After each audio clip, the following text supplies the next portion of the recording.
I need some traction.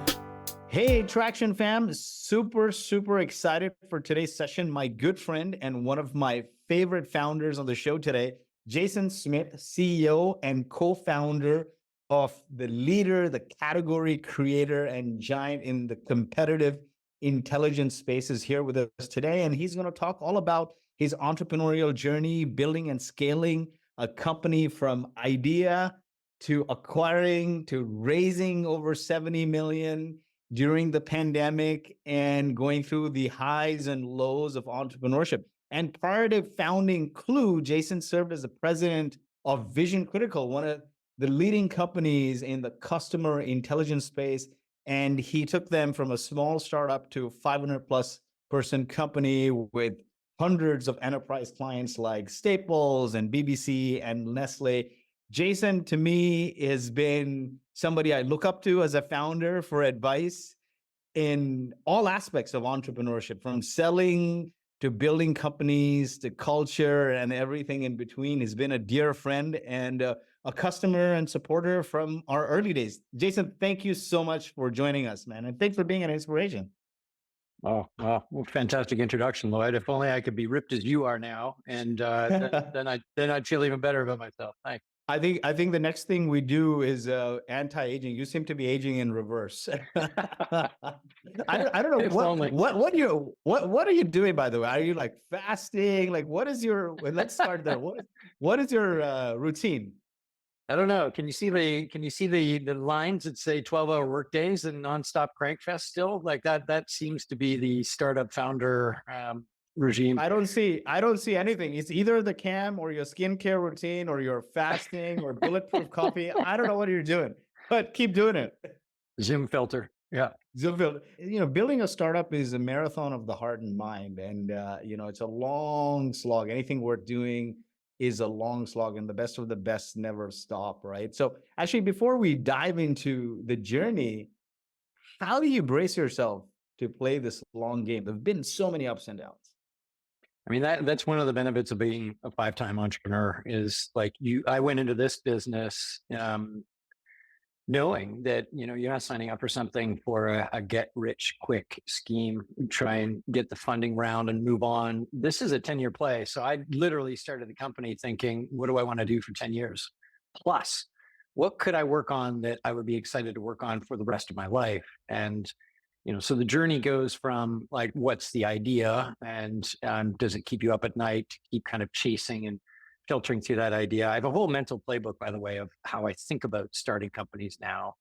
And then that leads to your co-founder and making sure that they're aligned with that kind of vision and kind of time frame. And so, for better or worse, my co-founder and I are both, I'll call it later in our age stage. And with that comes the experience of knowing that it just takes time, and literally getting up every day and grinding is a big part of how you get to success. It's 2 steps forward and knock back, another step forward, and the days are good and the days are bad, but they're just going to be long. And so expectation setting is so critical. And so I never went into it with the idea of fast. I went into it with, how am I going to enjoy the grind and live into the potential of what a business could be over a decade plus?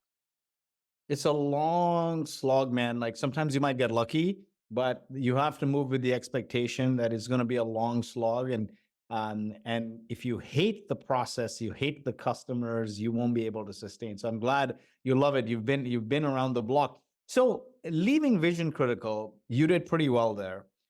Why Klue? How did you come up with the idea? What else did you consider? So I was 7 years at Vision Critical. It was a startup. I joined it not as a co-founder there. I joined as I was actually running sales and marketing initially, but it was 8 people, and then left when it was 500. There's no magic as to why and when I left, but I happened to turn 40, and you kind of have these like anchor birthdays where you look forward, you look backwards, and you question whether where you're at is where you want to be, and are you kind of on the path of life that you want. And the one thing that I realized at that moment is I was disconnected with my family, having built this startup from 0 to 500 people and seeing good growth. And so I wanted to figure out how to kind of get back to that. I'm a very binary person. I'm all in on what I do. And so wanted to figure out the family side. So that was one piece. The second piece was I wasn't the owner of the business and I was building up really somebody else's business and having a lot of fun doing it. But there were a couple things that I wanted to do that were a little different than maybe what the founder wanted to do. So wanted to try my hand on my own thing eventually again. So first thing I did was when I resigned, we bought 4 round-the-world plane tickets. I pulled my kids from school and we went to 13 countries, and I exposed my kids to what life is like outside of their little bubble of private school on the west side of where we live, and all the good stuff that they had. And I think that was like a soul filling family connection journey that I think filled the tank enough that said, all right, I can get back in and do another startup. So came back from that trip and literally I had a little pocketbook of ideas and I kept writing down ideas as they would come to me from a previous business, a concept that I never got off the ground, to problems that I came through and encountered. Anyway, 17 ideas, and then came back. And I had this process of like just winnowing down the ideas to the ones that would really kind of make the difference. And you winnow the 17 pretty quickly. You realize half of them are really stupid very fast. And then there's a chunk, like 2 or 3 that kind of stick with you that you're rotating through. And I love the concept of 100 smart person meetings. Like I really just did a lot of coffee meetings, didn't rush into it, and started to kind of iterate. It ultimately was Klue is the idea, this idea that every company has competitors, and every company wants to know more about them, but there was no system of record to help them with competitors. There were for employees, there were for customers, but nothing for competitors. And it was kind of the third pillar of the commonality of what every company has. And so I was intrigued by the idea and literally would meet with people and just ask them to beat me up on the idea. And nobody wanted to beat you up on your idea because there's nothing in it for them to shit on your idea. So you literally have to ask them, I need you to tell me what's wrong with this thinking and be very loud about it because I don't want to waste a 5, 10, 15-year part of my life if this is a dumb idea. So these conversations are going to really help me to pull that honesty out of them. So I would leave those meetings with this sense of either deflation or galvanized around the idea. And if the deflation was there, I would go and I would investigate the concept a little further and think, is this something that I could resolve? Could I get my head around what they saw as the problem? And either you would leave that investigation galvanized or deflated. And there was this just kind of this sequence of like series of meetings that either left you deflated or more inspired about chasing the idea. And you do that enough, your conviction grows really strong, and you start to think, this is something I have to do. And so I had the luxury of spending time on it. I think it was probably a year before I actually fully went into Klue from these meetings. So it became really well formed with smart people that really did, thankfully, give me very honest, hard advice about how stupid my initial thoughts were on the idea, and then moved it to something that I think we could pull off. So then it goes to the next stage, which is for me finding a co-founder. I'm not the technical one, and I had to go on a journey, and I had some stop starts there. That's another story. Yeah, that's very interesting, right? I look at building a startup in stages, right? There's the first stage is I have an idea, I need to validate it, and what do I do to validate this idea? A lot of people just want to get into build mode, but you did something that's perfect, and that is probably coming from your background being a salesperson and a sales leader is, man, I can't build anything myself. So let me at least go and talk to people and try to pre-sell it or get some feedback. And very few people actually do that, right? Like is put sort of themselves out there and talk to 50, 100, 200 people and validate it before they actually build something. So I love this. This is like the perfect case study of doing it right. How did you find your co-founder, and what are some tips and lessons No, from I'll give you your that. journey? And I'll just say one more thing. It's ego humbling, to feel like you're a semi-accomplished entrepreneur, to go and have an ill-formed idea and have smart people rip it apart and just feel like you're very vulnerable with that, but important. And just for the record, even though that I'm not a builder, I sketched like a madman and would show people stuff and try and walk it through. And it really helped kind of, put color on the idea later on. The co-founder journey was really interesting. Not being technical, there's no way you can build a tech startup without a strong technical co-founder. So that was a binary move. You're either getting one or you're not. The co-founder journey, it's so important. Like I didn't do a lot of speed dating. I did a lot of networking and going through my own network to people I trust I would get introduced to different people. And the part of being experienced is I can filter through some of the posing pretty quickly and validate where people's true desires are. One of the dangers on the co-founder side is if you both want to be CEO and you both have a vision, you both have a direction, and there isn't complementary kind of skill sets and desires, it can result in a big volcanic eruption down the line. And it's you probably know, it's one of the top reasons why startups fail is like the co-founder relationship breaks down. So for me, it was critical to find somebody that was super strong technically, and those people can build whatever they want. So you have to convince them of your idea. That's a big challenge. This is a good idea. I'd like you to get involved with. Why should I join you? And then understand where their desires were. Do they want to build and manage and run the company, or do they want to focus on the technical side, making sure that was clear? And then for me, it was, then you've got the equity question. How you split up and decide on who gets what. Is it your idea, so you should get more? Well, they're building it. Should they get more?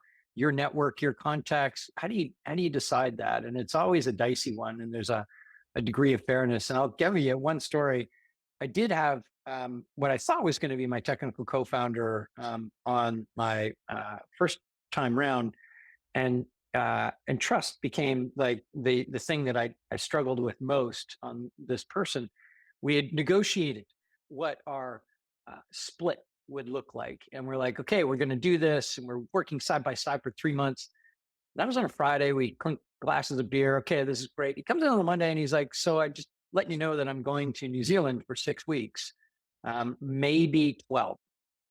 And I'm like, well, I thought we were doing the startup. And he's like, oh yeah, no, I'll kind of work there. And I'm like, okay, why didn't you tell me this before? We've been working side by side for 3 months and negotiating. Like, why wouldn't you just say I had this trip planned and I wanted? Yeah, I didn't want it to get in the way of the equity negotiation. And just that's a moment where you have this trust question, and you have to pause and ask yourself, are you going to trust this person with every other decision that happens? If they didn't bring those kind of salient points up pre, and they're doing it post, and it's kind of a negotiation, like why do you trust them? And literally, I was dying because I wanted to get Klue off the ground, and I just wanted my technical fighter. I wanted to go, and invested all this time paying him to do some stuff. And 2 days, 24 hours later, I realized every other discussion I would have this question of trust and doubt. And is there something he's not telling me? And you can't build a relationship from there. The flip side is when I found my current co-founder, the discussion on equity with him, who, by the way, I had to fight from him being like a distinguished engineer offer at Amazon, like super, super accomplished guy. His thing was, well, I don't know, you tell me whatever you think's fair, I'll go with. Right? Like that was his approach. And so instantly I'm significantly more generous and so just trust on the co-founder relationship. You need all the skills, you need the complementary piece, but the trust piece was everything. Trust is the cornerstone of all relationships. And, a lot of the times what happens is there's no alignment. I mean, great companies are built on great alignment, right? If you think that you can't trust the co-founder and the co-founder thinks he or she's been shortchanged, or maybe you think the co-founder sucks as an engineer and he thinks that you suck as a sales leader, then when you're surviving, when you're trying to like just survive and make ends meet, these things don't come into foray. But then when you start making some money and as you scale, these frustrations come and like they exasperate and they blow up. And I've seen this now so many times. So this is This is well said. How did you find your co-founder? The network paid dividends. My current co-founder ended up like his background, grew up in India, got a scholarship to University of Michigan to do his master's at comp sci, was starting down the PhD path. This is the early days of web, and he got involved in this early open source language called Perl.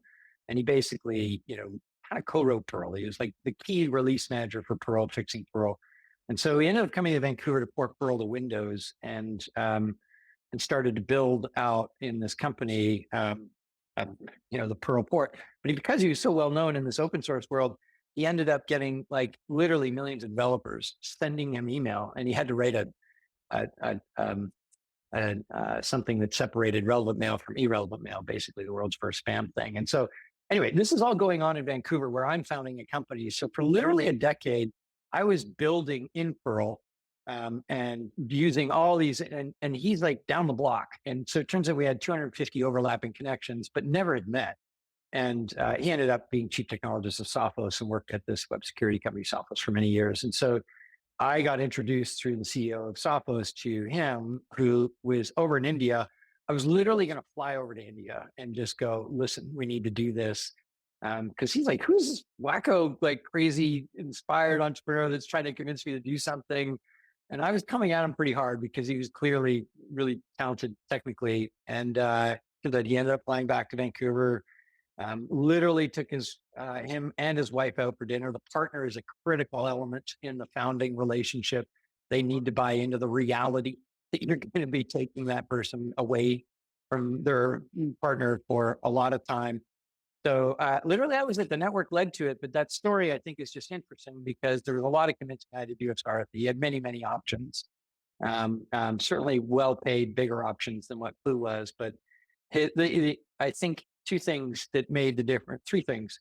One is it was a mutually well-respected introduction from a network. So both of us respected the person that made that intro to the point where that respect was imbued on the other person. Two, there was a sense of the idea that was infectious for both of us. He saw it as like, how do I get more intel about a company? There's a whole bunch of noise. How do I get signal out? Kind of similar to the spam problem of just how do I get good signal out of all the noise that hits your inbox? So this is like another level up of that. And then lastly, it's just fit. Like I think he appreciated the passion by which I was talking about this and the complementary piece of the skill set and trust as well. So his background checks worked out and the integrity was there. And so those things come together and then you're on the edge of the pool and like I am trying to pull that guy into the pool, but the jump at the end of the day. And thankfully he did. Fantastic. You're an inspiring entrepreneur. I think you wouldn't have any hard time recruiting anyone, anyone, right? I mean, the way you evangelize and a lot of people actually, especially me, I'm an engineer who went into sales because I wanted to be an entrepreneur, and I asked a founder when I graduated university, what's the best skill I could learn? And they said sales. So I took my first job in sales against my parents and everyone's Wow. cold calling for a startup. And because at the time nobody would hire an engineer to do any sales, so like a desperate startup founder needed a cold caller, and then I grew from there. But nonetheless, I think if and not awkward, but if a conservative engineers by nature are conservative, they want to weigh the pros and cons. They're not risk takers. When they meet somebody who comes across honest and is speaking with data and evangelizing an idea, you're like, man, I want to believe, right? And if you can convince that person, because they're by nature inherently not risk takers, so if you get them to change and move in your direction, then they're not going to change their mind. So, you're a great evangelizer and fantastic. Kudos. So then moving on, how did you get your first customers? Did they come from those 100 conversations you had in the year prior? A couple of the early beta folks did. We had this thing called Beers and Bash, and so a couple of local folks that I could find that like Hootsuite, Absolute, Galvanize. We'd have them in on Friday. We'd say, we're buying beer. Please beat the crap out of our product and tell us what's wrong. And literally just kind of rotated for many weeks, kind of local in-person folks that we could find that were in SaaS that might be a fit for what we were offering on the competitive side there. And then it grew. Like they kind of were interested. One of them certainly became a customer, but the reality is, like, to your point, you're gonna have to reach out to folks. And like I did not have a product that could be I could throw it up and have my free tiers of pricing and free trial or premium approach. I needed to really shore up the content to make it valuable for the company, which meant there was work to do initially, which meant I needed to be sales led. And so we reached out to companies. Like I very quickly developed the sales arm to figure out outreach. And, from very, very early on, it was doing what's very common today in terms of all of the multi-touch connections for sales outreach. And literally, like one of our first clients was Dell. And I remember reaching out to him, and I was doing a lot of reach out myself at that point. And the reach out was he ran the competitive team at Dell. And he said to me, "This is really cute, but we are Dell. We have 58 people doing competitive directly. I've got another 300. You're kind of like, you're a bit of an idiot, but let me listen to you." Almost sympathy to take. So when you say outreach, you called outreach to him. Cold called like mad. Like this was the guy that I wanted to get into. He was well known within the category. Emailing, calling, trying to find an angle. Would you please just take a look? Finally, I crack it open for like, a 5-minute call where he's basically like, "I'm kind of God. You're a bit of an idiot, but let me see you dance." And so 5 minutes, you get that, which opened the door to like, okay, I'm kind of curious about what you've got. I'm super skeptical because we've thought of a lot of things, but let's see it. So that led to the meeting. And what was interesting in that kind of like first scenario, so that, you open the door, was literally just barrage. It was the classic LinkedIn liking, commenting, emailing, finding value articles that I thought they'd be interested in, and cold calling and trying to find the line between persistence and annoyance. And that was opening the door. But what was interesting is once the door was open, like how much ego a big company has when you're tiny and you don't have much, right? Like you've got this one little angle that might be interesting. And like when you show it and you go, ta-da, and they go, uh, not that cool. Like, and then you're like, oh, fuck. Now what? And it's you're shocked and you've worked so hard for that. And probably every entrepreneur could feel that. And so there's this moment where, now I'm like, how do I do that? And because there was a lot of confidence from their part of like, we know what we're doing, blah, blah, blah. I basically did something. I just stopped completely and just went, you know what? You clearly know what you're doing. What I've shown you isn't something that you're impressed with. Is there any problems that you have at all? And literally went back to the foundation of just like pure problem discovery of like, I thought you told me this was a problem. I thought I was solving it. And you're telling me you solved all the problems, but I'm suspecting that you were interested in that telling me because there's not all the problems. Can you just share with me, like, do you have anything? I like it. And so basically put it back. And then it was like, oh yeah, well, let me just show you what we do. We do this. And as he's showing stuff, he's like, well, that part doesn't really work. And that was a little frustrating. I'm like, well, we'll pause that. What was it that didn't work? No, that thing. Thanks. Note. Next. And literally as the tables turned and he was doing the sharing on the screen, not me, he was bumping in and showing all the problems and doing the reveal in a way that I've never seen. And it literally started to help create the roadmap. And I said, what if I could solve that one problem for you? Because it was really actually the thing that we were trying to solve, just a different lens on it. He's like, if you could do that, like we're in business and I'll actually sponsor you a little bit to do it. And boom, now I had Dell, an anchor, potential big brand for my little no name, tiny little company going, I might give you a shot. And once they got in and we actually solved that one problem and he could see the roadmap for the 5 other problems that were always a little bit of annoyance for them, then it became like, let's go. And then it starts to trickle down. Dell became the poster child for us, for everybody else. They were happy to be referrals. Your first 20 customers they're not customers. They are apostles. They must be apostles. You need to do everything for those 20. And like, unsustainable everything for those ones and just make sure that they're going to write the review on your site. They're going to take every referral call. They're going to help push you past and not wag you. Like they're not going to be the tail that wags the dog. They're going to be the one that is like, I get that I'm a big company. I can't have everything, but this is going to make the difference. Those other ones, we can let it go if they don't fit your roadmap. Finding those ones and then working them over and just making sure they stay in your camp. That's everything. The first 20 are unlike the next 200.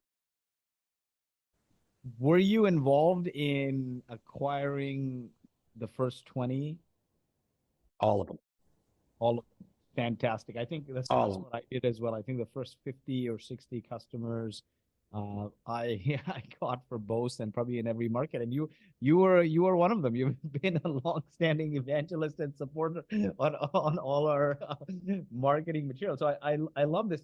At what point then you said, "Hey, I think my message and the process that I've put together as a founder, cold calling, LinkedIn commenting, all of this is working. Now I need a little bit of bandwidth. So I'm going to hire maybe a couple of people to do the lead gen, a couple of people to be account executives." At what time did you start to move from being a founder, which is an individual contributor, to then maybe becoming a manager and hiring a few people under you?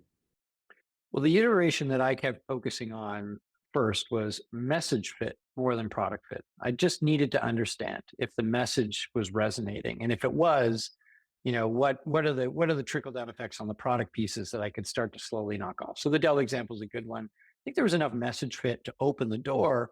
The product fit was off, but I could now like look at different problems to solve product wise and start to chunk away at that aligned with my message fit. And I think to this day, there's a lot of companies that have great message fit. You go to their website, you're like, wow, that's fantastic. But the product fit isn't necessarily there. So there's this gap that you need to fill with great product people. And certainly our first hires, because I was more go to market oriented, the rounded team, like we hired technical people, we hired developers, people that were building the product. And then, look, there's three things that you're doing in a company. You're building the product, you're selling the product, you're servicing the product. It's one of those three cores in the beginning. And you're not filling up finance or HR, the other supporting roles. Those are all wacky and loose in the early days, and it's uncomfortable for everyone. But you're kind of telling folks this is going to be a little bit of a hay bale ride to start. Sorry if you're used to a bigger company, but that's what it is. You're selling it. People will sell it. Hopefully they don't oversell it. And the service team can actually service it appropriately on the customer success side. And the product team is getting the right input. And you're just reducing all friction between those three layers. And then, I don't know what the number is, whether it's 50, or so in each of the, in total from those three pillars that you're now starting to break. You can't do the recruiting through your networks anymore. It's like you need proper recruiting. So either you're paying a recruiter, you're bringing somebody in, people leave and are asking about options and all this, the muck that you have to have the supporting cast in order to scale, or you will completely break. It's probably before 50. It's probably closer to 25 where you're getting at least one or two to help there and then grow it up. So yeah, it was product for me first. Then it was sales. Then it was service, and customer success, and then starting to fill in the supporting functions. Marketing was one that gets blurry with sales because in the early days it's so much focus on demand gen more than anything else. In our world, being sales led, in your world when you're doing community and that it was a longer term play. Ours is like, we've got to get some people in the door to know where the message misses with the product and iterate very, very fast with that. So our marketing was very focused on demand gen, creating the ops. And I divided up very clearly. This is op gen over here. You are closing. You are prospecting. You are closing. That was the go-to-market motion. And the big issue then became where sales overselling something because the message fit was so clear and the product wasn't. And the poor CS teams in the middle with these very sharp edges and getting cut all over the place by clients going, what the fuck? This isn't doing what. And so then you got to realign sales from an expectation standpoint. And I played kind of diplomat, I think, glue and grease between all of these three pillars in the company to make sure that nobody wanted to shoot each other because nothing works perfectly. So you need to create this empathetic glue around each of these areas. The grease is the empathy of like, we don't have it figured out, but everyone has best intentions. Please trust that those are best intentions, not selfish intentions. Company first, team first, second, self third intentions. And if you start with that in mind, then like you're not blaming the person for trying to get ahead. You're saying like, hey, we just need to fix the process. Fix the process, focus on the problem. I like that. The two things which are great points for anyone starting out.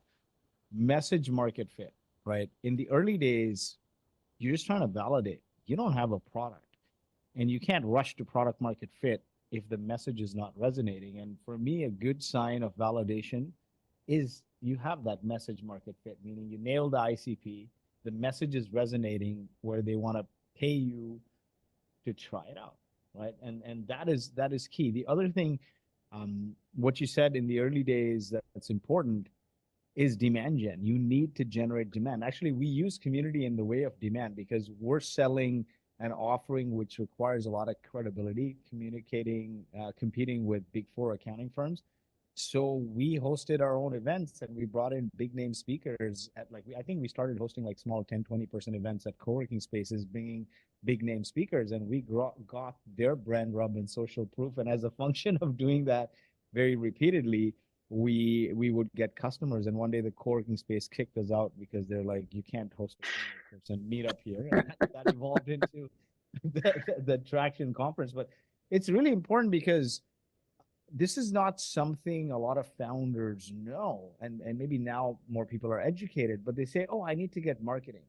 It's like saying a developer is a developer is a developer. It's not the same. It's the same for marketing, right? Like, you don't need brand marketing in the early days. You need somebody to generate demand. So what did demand for you guys look like? Was it outbound calling? Was it like ads? What was it? Yeah, for us, it was, I mean, demand gen. So I put our sales development reps in marketing, so not in sales. And so the reason for that is I wanted, the marketing person to be able to have the budget lever to decide whether it's better to hire another SDR who do X many cold calls, X many email outreaches, X many social touches to try to generate an op being our target market is interested and there looks like there's a sufficient fit within that product grouping, a certain size of company, et cetera. So that was the definition.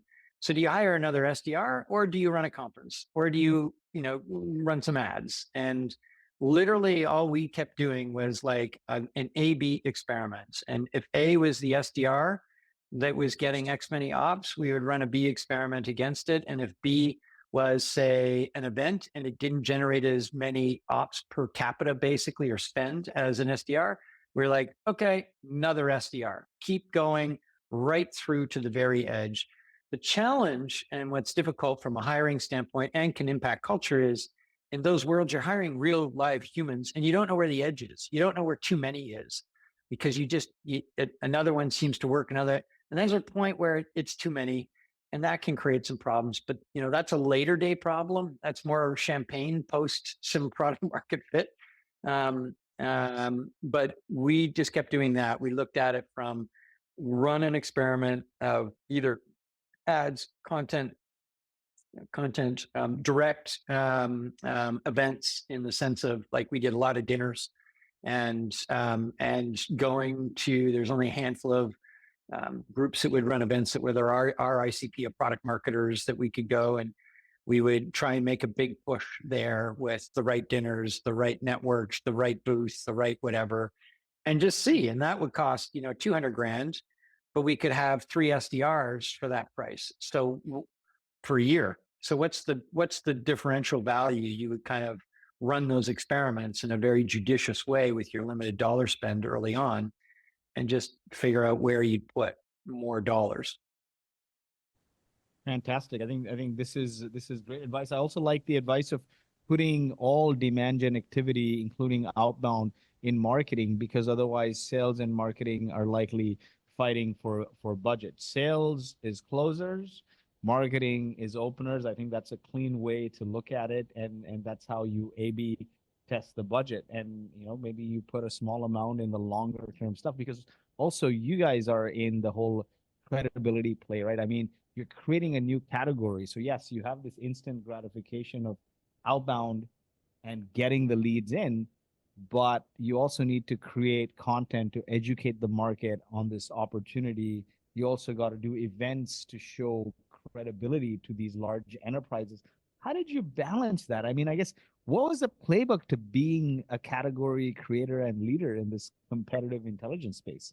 I got to tell you, I looked at the content mountain with fear early, because the rifle approach of just these are these people, these companies, if we could get an hour with them, I'm sure we can convince them of the value. And so that was everything in the early days. That's all we did. We didn't do a lot of content. We didn't do a lot of ads. We didn't do much. We just anything where we could find those people, we would chase that directly. And typically the cheapest path was like literally emailing them, a bit of LinkedIn retargeting of those people. So just to be clear, we were very, very laser focused on those first 20, 50 customers, just finding a way to get in there. And again, persistence, annoyance, value versus like old spam, very much trying to send like literally articles that we thought they would be interested in, hyper personalized stuff. That's what we did. I'll give you one example just on that SDR path, and I'll get back to your question. We did something we didn't know how personalized we could go to create the value. So just like all our experience, we went to the ultra end of personalization, where we sent 10 people that we thought were the right people. We FedExed them specialized Clue board games, Clue the board game. And we put like a note on it from the SDR with their picture of saying, like, we've created a custom video space for you to check out based on this Clue board game that's personalized to you. And, back in the early days of video where you kind of have the personalized, hey, I've created this video, they would come to literally a landing page that was all designed for them that would lead them to what we thought the specific solution was with their exact competitors, listing off what we thought would be interesting. Like it was so hyper personalized. And we did that, sorry, not with 10, we did that with 100. Do you know, I don't know how many demos we got out of that for that massive 100 super personalized? One. We got one, Lloyd. One. I would One. expect a lot more, because people like Brex have like sent champagne to new startups that raised money, and they got a lot of demos out of it. So I'm surprised. I should have gone to new startups. Maybe my mistake was going to these jaded bigger enterprises. But man, one. Like, so I don't know. We kind of just went, wow, there's a fine line between hyper expensive, super personalized effort and, hey, I'm just spamming you basically. And there was a whole category of startups who just went like, I'm just going to spam it. We couldn't do that. We were category building. We didn't have like millions of people that we could sell to. So we had to be, but I'm just giving that example because there's probably a lot of folks listening that are thinking hyper personalization is going to be my answer. And it's not necessarily. You do the experiment, but it's not necessarily. They're interesting. I'm sure we were memorable, but it didn't lead to the business that we needed early on. The other piece was, so on the other piece, on that content mountain, I just chipped away, so like I think there's huge power in the individual. LinkedIn certainly has become a great platform for kind of sharing valuable content, and the individual more so than the Clue brand became it. So it's more me and more of the people in my company.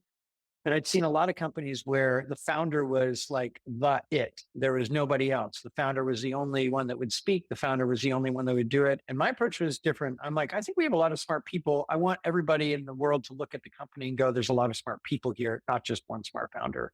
So we did a lot of work trying to make sure that everybody was chipping away at the content. Everybody got a chance to have a podium, go to an event, speak at an event. So we tried to elevate numerous people in the company, not just one. And I think that helped create this sense of, wow, there's a lot of smart people in the company.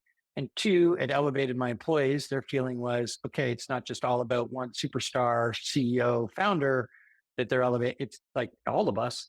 Um, and then it was just more voices. So, you tap more networks. So that really worked, but it's a long road. Like I would say it's been now 8 years on content. We're really strong on it. In the beginning, it was just like none of it was giving us the leads we wanted. So we just knew it was a long-term investment to create a category shift. And now we kind of own a lot of, like, if you search for battle cards or competitive content, food content comes up a lot. And we've given a lot of free resources away that lead back to that. So it works. It's just a long one. And I didn't have enough runway and the luxury just to rely on that. I needed to do the spike of rifle approach in addition to that. Definitely. I mean, everyone needs to, right? You're sticking elbows, you're poking fingers, you're a pirate eventually, like in the beginning, and then eventually you transition to being the Navy. At what point you knew you had product market fit? Because we talked about message fit, but at what point you said, "Hey, I have product fit. Now I'm just gonna go." Well, the Dell story is another good one because there are many, many tens of thousands of users of Klue now, and so I'll share that story a little more. So we started with one tiny little division that they said we'll try it with 100 sellers, but to see if they care about using this competitive intel that you are helping us shape and gather. We'll see if the sellers care at all, and that 100, so that one little department they were seeing some success. And, people in that department that didn't have access started looking over the shoulder going, what is that thing? How come you have that? How come that's helping you how do I get access? And so there became kind of pressure internally for that department to expand it to all the sellers in their department. And then, you get a little bit of that to the next department where somebody moves from one selling team to another or sells multiple products. And they're suddenly going, how come I don't have it for this product over here? I want to know the competitors that are going to beat me up in a deal. I need this Klue thing. And then the real unlock was they opened it up to their partners who sold multiple products across the Dell ecosystem and even multiple companies' products. And so what they saw with what Dell was giving them for this line of products, where Klue is helping them understand the competitors in deals against them for those products, they were like, I am well equipped here. You've given me like full armor and like the right kind of technology to win my battle here. And over here, you've given me a wooden stick.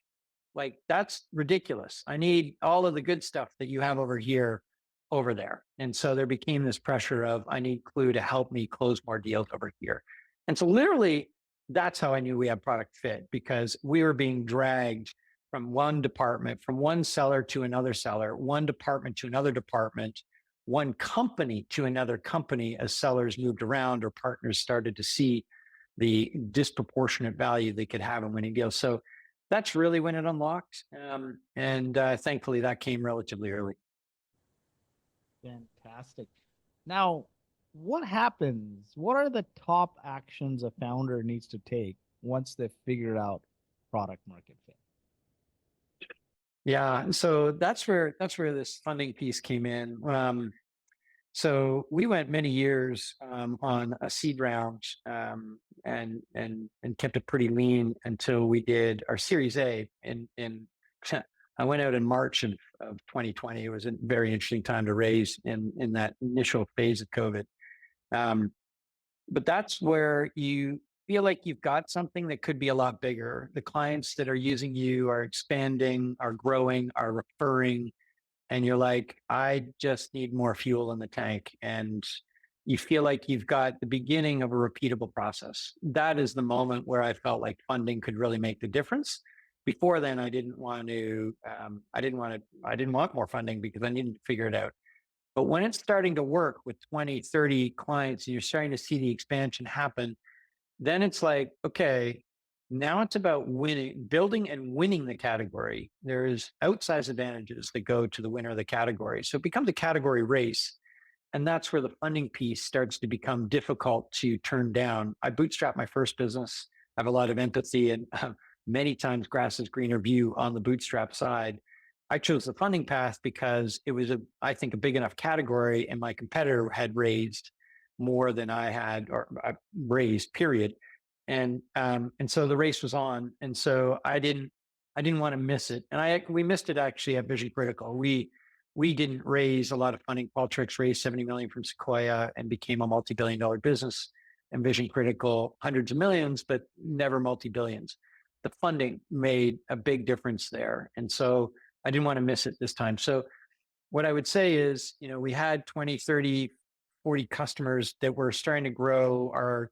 Our net revenue retention numbers were like 130 plus percent. They were all really strong. And it became pretty clear that more funding could add more people to create the structure.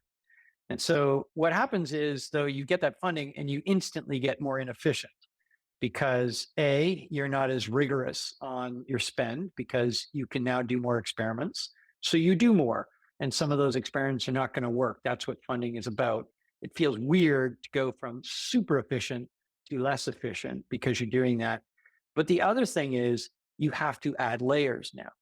It's no longer one person with 10 ICs and super lean. Now you're like, well, I guess we got to pre-hire the manager that's going to manage 3 people, and then we'll hire more. And so you've got this like inefficiency in structure, that because you're hyper growing, you think you're going to grow into that. And that's a piece that funding helps with. And if you keep growing on this hyper scale, it's a non-issue. If you Now you slow it guys all, are, in trouble. yeah, you guys are what, 200 people in the middle of the pandemic. You raised $70 million. That's a lot of money. And I know you run lean, so you've not spent it all. And who knows when when you have to raise again. But what were the key hires and the decisions you made after you raised that money? Yeah, when we raised that money, we had a number of experiments that we wanted to do. For instance, geographic expansion. We wanted, if you're going to be a global player, you're going to have to be in EMEA, and so we opened up EMEA, and that meant hiring people that would be sales, service. There, we had actually one of our PhDs of ML move to Amsterdam and start to set up a dev group there as well to add more talent. So one was geographic expansion. The second thing that we did was we started to look at a second product. When I'm talking the growth round, the B round that we did, there was 62 million in October of 21. That round was that led us to an acquisition of a Boston-based company that does win-loss research, and we wanted to productize that. So now you're bringing in a second product, which means another layer of product people, and then the cross collaboration of now how do you co-market, 2 products. And in our case, thankfully, we're selling to the same ICP. It's 2 products to the same person, the same buyer, the same groups. So a lot easier to add that second product. If it is to a different buyer, to a different group, I would not recommend doing a second product, early in your kind of double-digit ARR millions.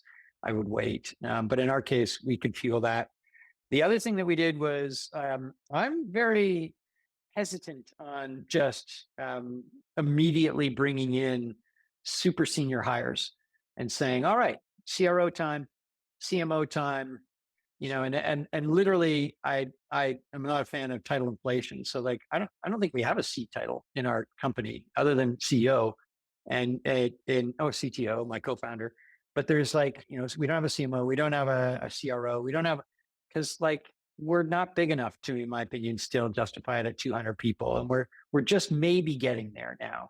But there's like this tendency to overhire for people. And it's this fine line of like hiring the person that, and you call them maybe, I call them like the symphony. There's somebody that plays that position really well, has this specific playbook, and you've gone from jazz musicians that can pick up a tune and just quickly do whatever they want. And you're in this world of you've got a couple symphony players with a whole bunch of jazz musicians. And depending on your speed of growth, you've got to be very careful about that dynamic, and certainly bringing in somebody super senior. So I've not gone heavy on the top for hiring. I've kept it lean and focused on more entrepreneurial jazz musicians still to this day. And, as you crest into kind of 250, 300 people, I'll need more. So we will add a layer there, but I kind of resist that level of hire, in particular resume hires that look good on paper but might not have been at your stage. That is great advice. A lot of people go after logos and big company folks. And I've realized through my and our mistakes that when you hire somebody from a big company, while they may look good on paper, have they seen the exact journey that you want to get to? They may have joined Amazon at billions in revenue, and you may be at 10, 20 looking to get to 50. And if they've not executed that journey with speed, how do you know they're going to do it well? They just literally have no experience executing at that level. And so they're going to come with the mindset of, oh, you know what? My team had a program manager and 5 product managers and XYZ. And they're going to start hiring that without knowing what it really takes to get from 10 or 20 to 50, 60. And I think what's really important is hiring people stage specific, execution specific, somebody who's seen the journey of where you are to where you want to go. And I think that is more important than hiring logos. And I love this no title inflation. How do you stop that though? I mean, a lot of people, good people, will say, I want a C title. Yeah, I literally spend a lot of time talking to them. I've hired multiple people that had bigger titles and retitled them lower in the company. And I just said, like, this is just something I've seen, get us in trouble down the line. For people that are worried about me hiring above them, I literally say to them, this is what I think the need is today. This is the role that's required today. This is the level of title we're comfortable with today. We expect to grow. And I want you to grow into that role. But if you don't, and you can't, and I need to hire somebody above you, I'm going to bring you into that process. And I'm only going to hire somebody that you respect, that you're a part of the hiring process, that you feel like you could learn from. And that feels like a fair kind of like equation of you've got your shot, but I'm going to be clear that we have a growth business that we're focused on. And if you're not that, then you'll partake in finding basically your mentor, which all of us want mentors. And so I think that's felt right.